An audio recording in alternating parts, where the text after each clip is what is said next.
No.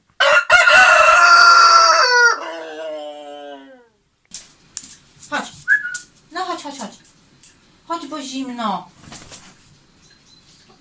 Jeszcze nie. Chodź. Idź na miejsce.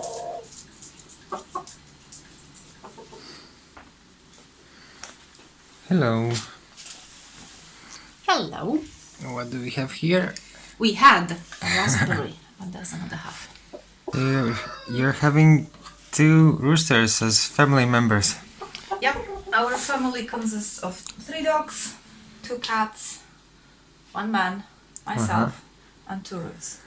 Yes, that's a lot. They were rescued from a hatchery here in Poland, in Lower Silesia.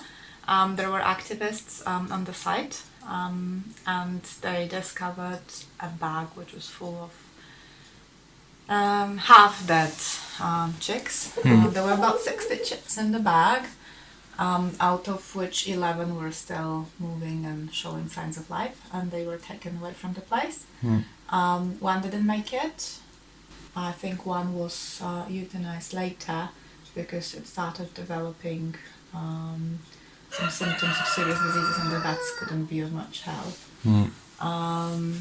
But the rest were given to good homes and got a chance of life. The vet whom we visited is a specialist for different kinds of birds, so he knows a lot. And he said that they are very healthy roos that have a vision of living quite a long and healthy life. So instead of living 1 day, they would live maybe a decade or more. Yeah. It was like a journey. We used to have a bird. We used to have a parrot that was with us for 15 years, so we knew a little bit about birds, and we knew that they do have personalities. With those, it was really funny to observe, when they were growing. They were very similar at the beginning, to Fluffs, and then it turned out that they had quite different likes, dislikes, and behaviors. Even though we technically call them brothers, they might be perceived as brothers. Onufre likes different kind of fruit than Gratian.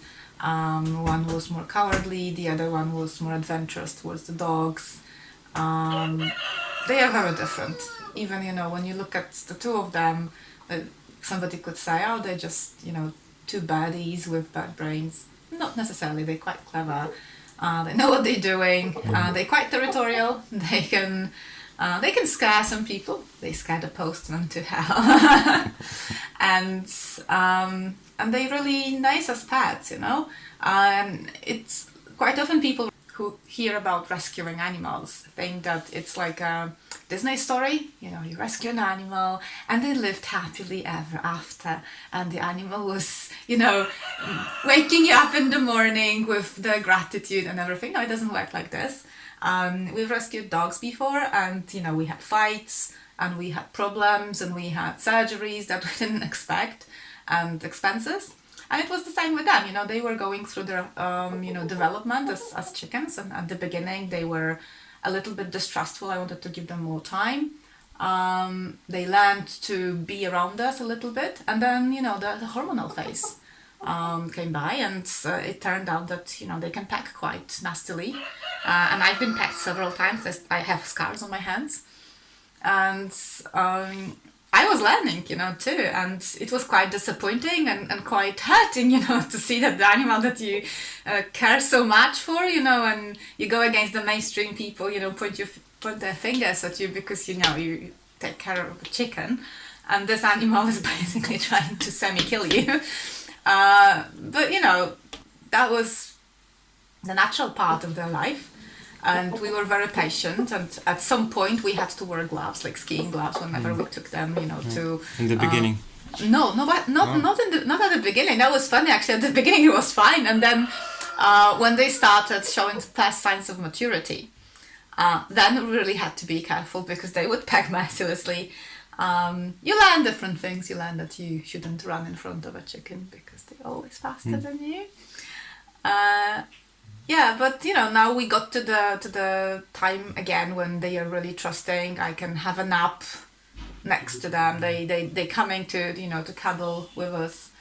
I read a book and they like to spend the time next to me. Like really, they can sit next to you for hours and be Just like a crushed. cat Yeah, to like a cat would sleep do. in your Yeah, lap. and they close their eyes. They try to kind of maybe not hug you, but cuddle with you definitely. Be as close as they can.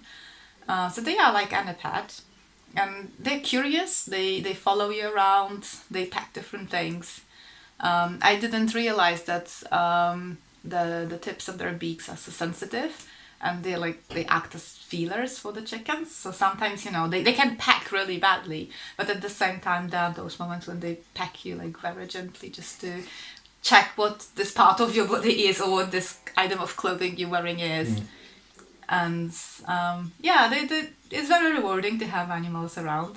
I think that as long as you are ready to accept that they also are part of your environment now, and you have some respect for them, you don't want to enforce your version of the situation upon them completely. Of course we have to separate them, so you can kind of say that we forced them to be apart, but it was for their safety. And as far as their preferences, we try to respect them, right? And sometimes things don't go our way. Well, part of life, isn't it? I've always liked animals. I enjoy being next to them. Of course, it's responsibilities. People ask, well, how do you go away, or you have to come home and you have to do this and that. Well, other people have children. At least I don't have to pay for their university in the future. That's a benefit, right?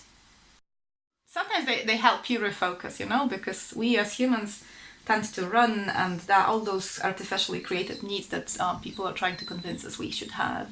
And the animals make us refocus, really. It's like slow down and be in the moment and just be.